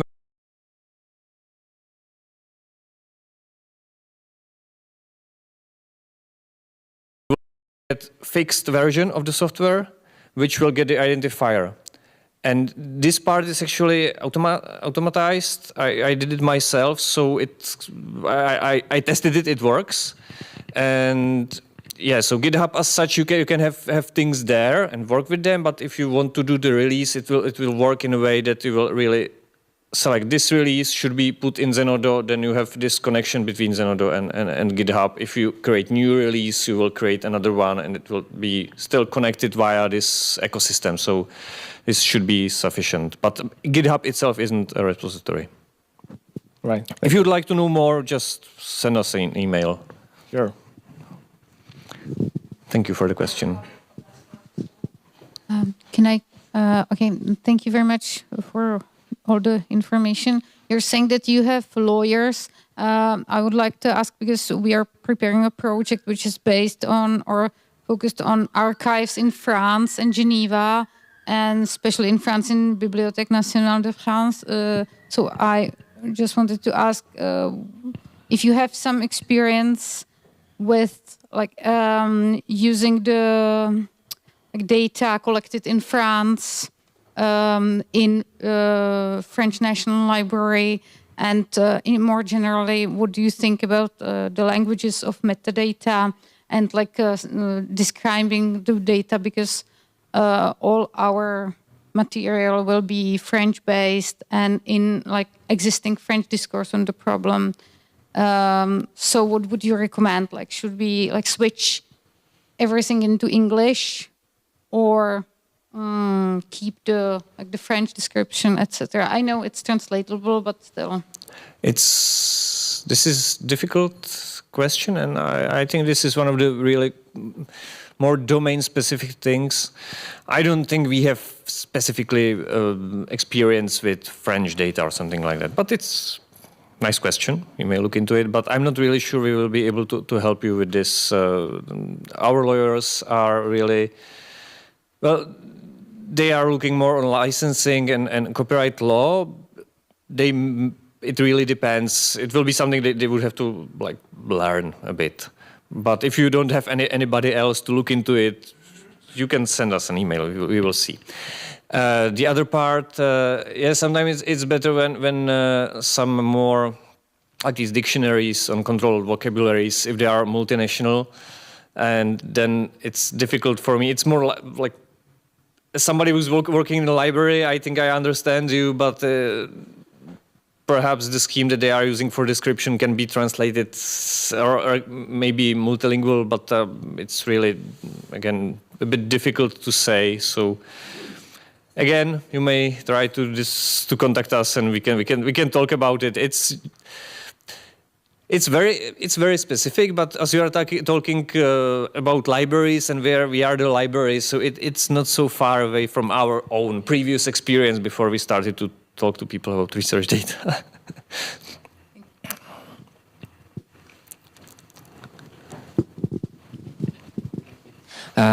Thank you so much for especially some of the links I really wasn't aware of. So it's very useful. I'm supposed to create my data management plan soon.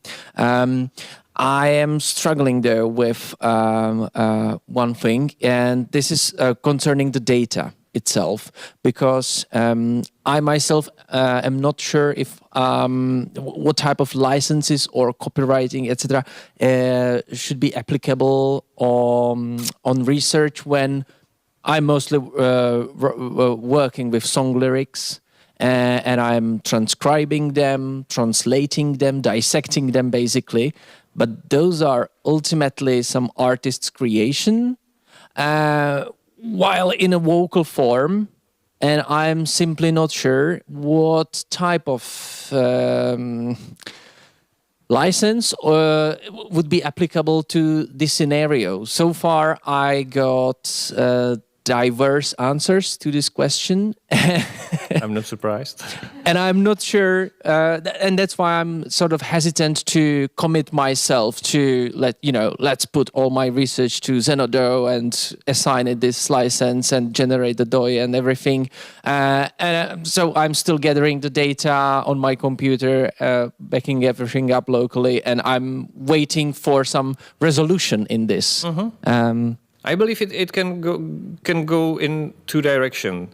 I'm thinking on two things. I'm thinking that we should bring our lawyers with us next time. And the other thing is, there are two options.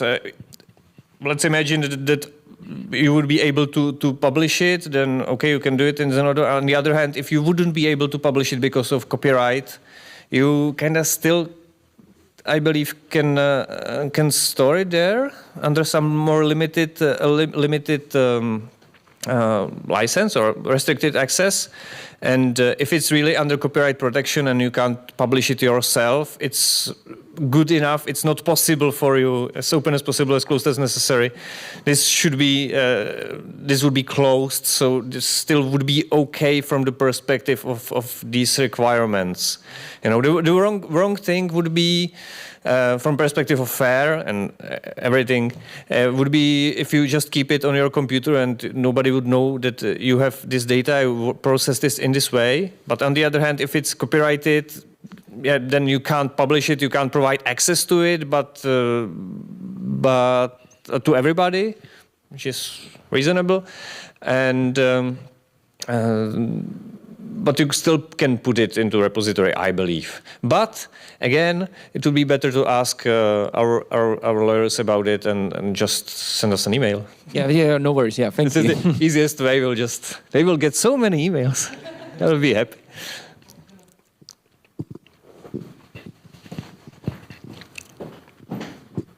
Thank you for the presentation. I'm curious about if I should be scanning paper forms that the patients are filling.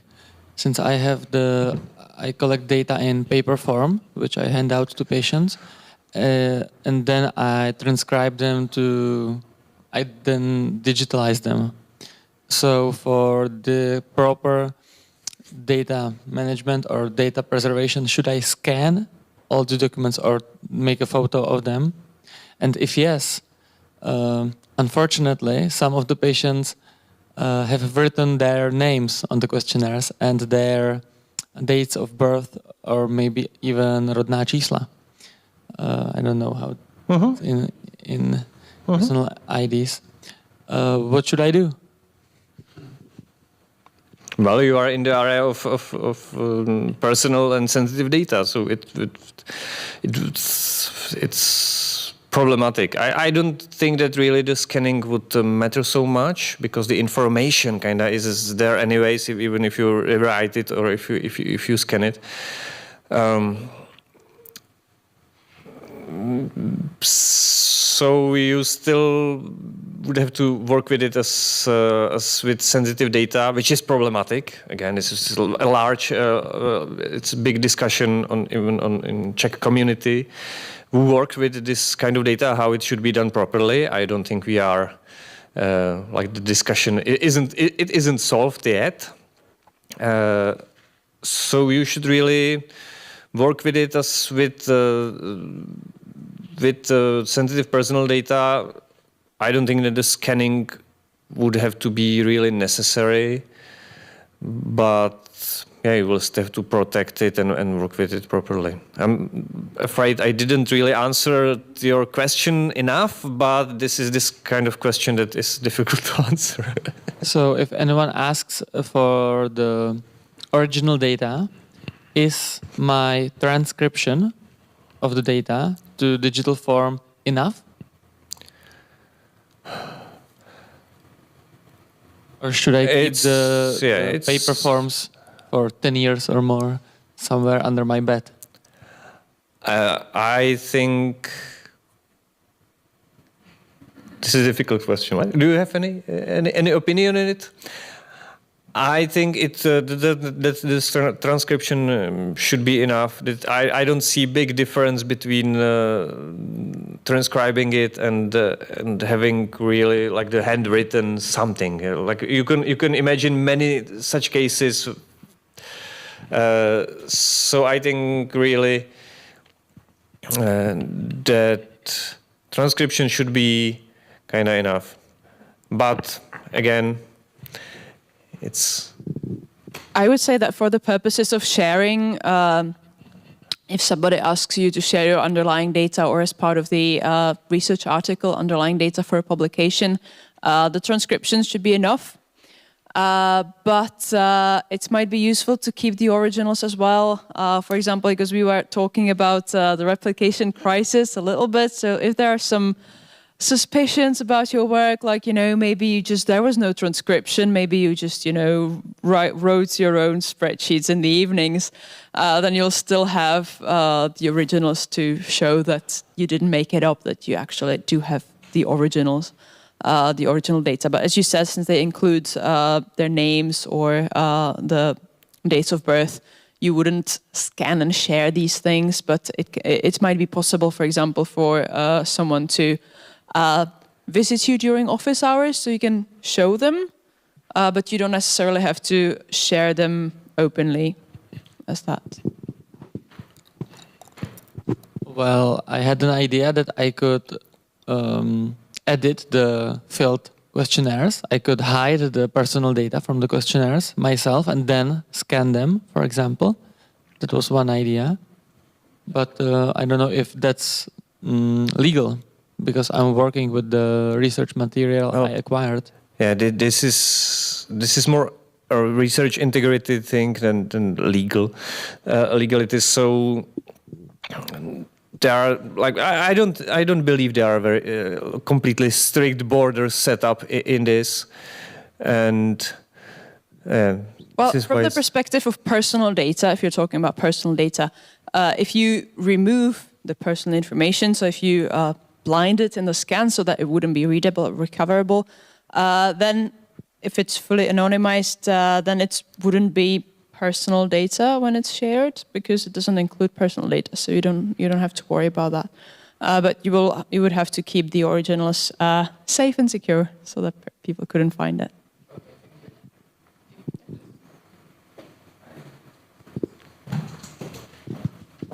Hi, thank you for the presentation. I want to ask in how much detail I should describe my data or my data sets in data management plan. For example, I use third-party data, healthcare data.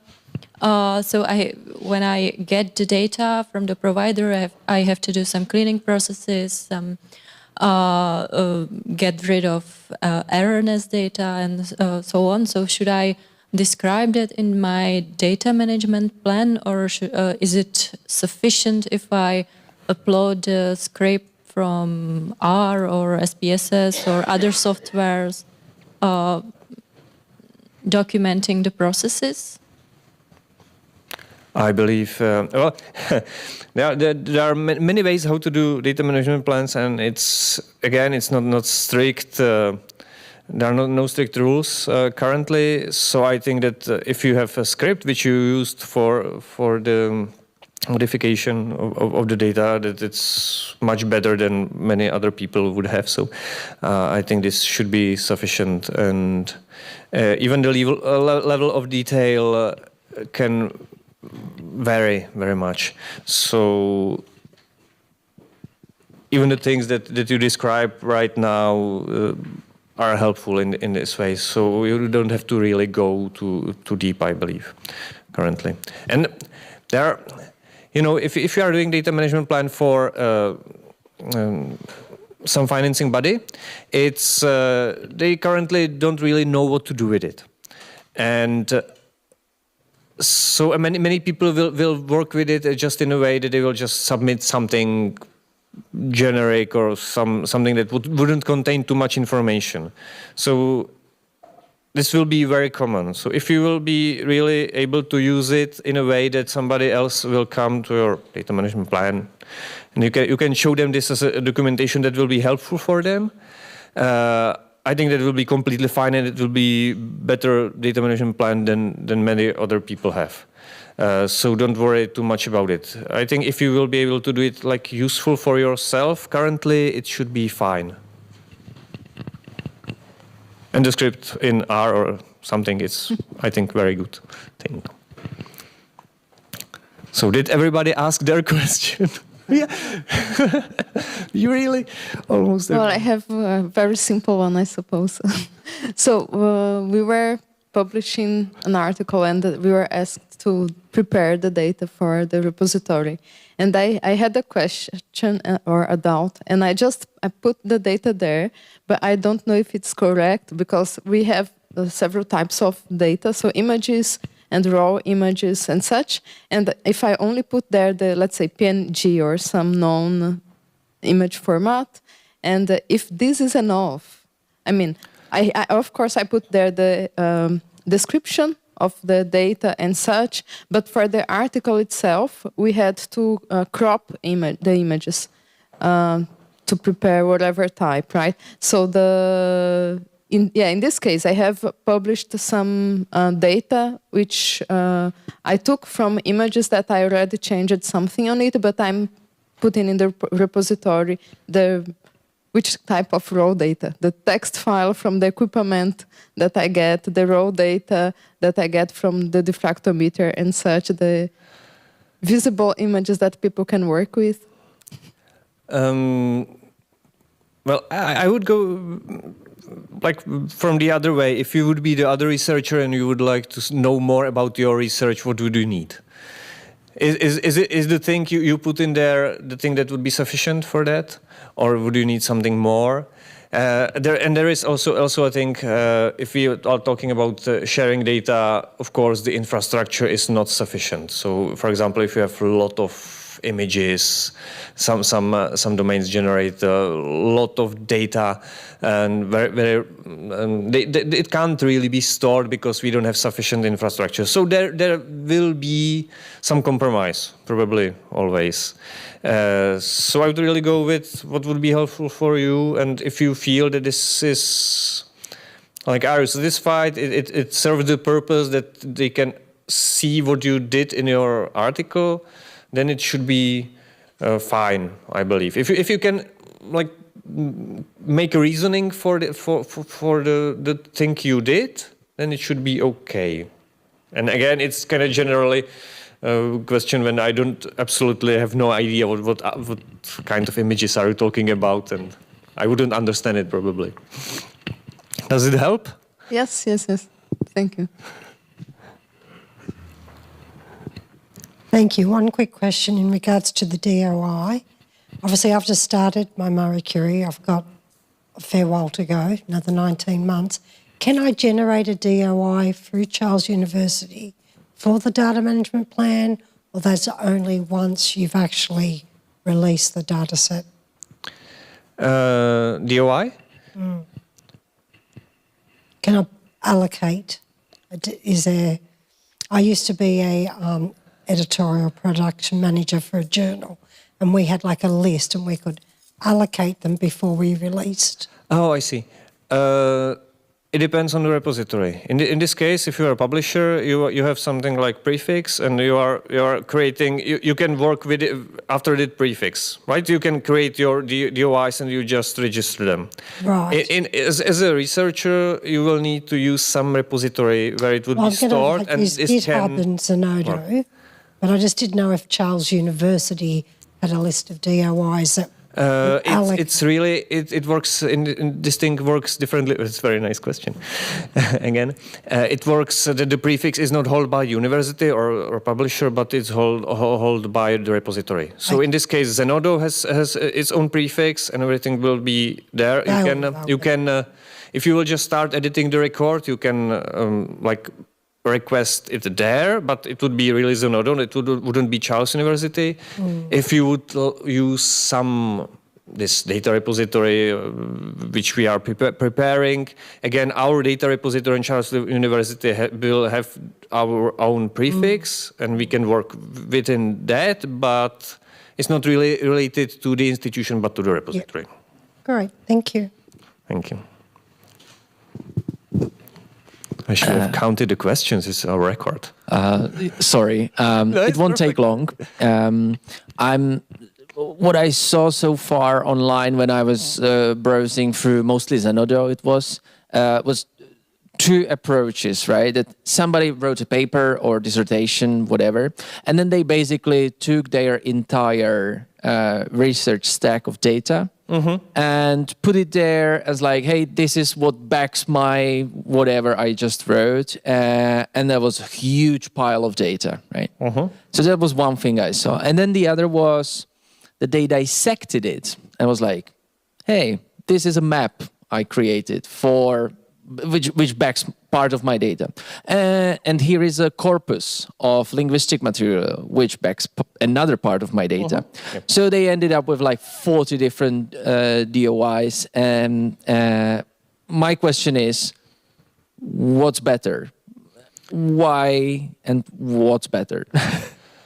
Well, if these things can work kind of separately, I would make them available separately. But like I have my experience with this was this article that I was showing there just randomly because I was asked to do some software for something in behavioral science, or it was neuroscience with mouse behavior. And so I had some data there, I had software, and I have some results of analysis, and I put it into under four items in Zenodo. It wasn't too difficult. It worked. It was. Then you can show the different parts. You can link them together, so you can do it. I can imagine that in some cases it can be a bit too overwhelming if you would end up with like 200 things or 10 or 20. I don't know. It really depends. So then you can create one package, but if these things work separately as well, without the that it would make sense to really use just this one part, one item from these different data sets, I would go for separate items.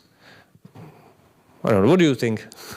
Well, I'm not sure, but for example, and that's a great example. I think there was a linguist who basically had a massive collection of data, and he sort of spliced it into different smaller spreadsheets, basically, and each one was looking at a different angle, but basically on the same data, and I was like, is this okay if I do it? Because then, as you showed clearly, it adds up. My research, my output as a researcher will be bigger. But is it something I should do? Or well, we are not really comparing the things how many data sets somebody created yet. I'm not sure how it will work. If it will work, what will happen? Usually it's a bad thing when you are influenced by some metrics. But it also helps with the discoverability of your research because I think generally I don't think it's a problem if these things can be separated logically. It's something else. Even you can make the connection through the links between them. Sounds quite fine for me, and it would work. It's more work to create these things in this way. But I don't see any big problem with it. On the other hand, if you create a big blob of data, which should consist of everything and things that wouldn't be directly related to the other, for example, then it's more confusing. If you imagine you will just try to quote them or create a citation, it would be kind of strange if you don't know which thing from the inside of this blob you are using. So I would slightly prefer, when it's possible, to really separate it in separate items. But again, it's there is no best practice established yet. Even this discussion with you, I quite like it, because when we are talking to older researchers, it's like, oh, too much work, oh, blah, blah, too complicated. So we are going the right direction. And I think in this area of research data management, the direction is important as well. There is nothing really set in stone currently. Everything is evolving. Infrastructure is evolving. Requirements are evolving. Even from the perspective of funding agencies, like Gotcha is now trying to figure out what this is really about and how much they should control it or not. I would say they shouldn't control it too much, because it's really more about do it your way, but try to share your data, would be my statement for this. And it may go differently, but nothing is currently set in stone. Thank you. I believe we will send the PowerPoint, right?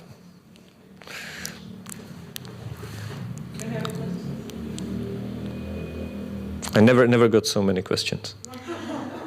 And I'm lonely now. So And I'm really glad you came here and asked your questions. This is one of the reasons we didn't want to do it just online, because then it would be much more difficult to ask things, and it's very, very silent usually when you are looking on the black screen. So I appreciate your time and coming here, like, for everybody. Thank you. Thank you very much.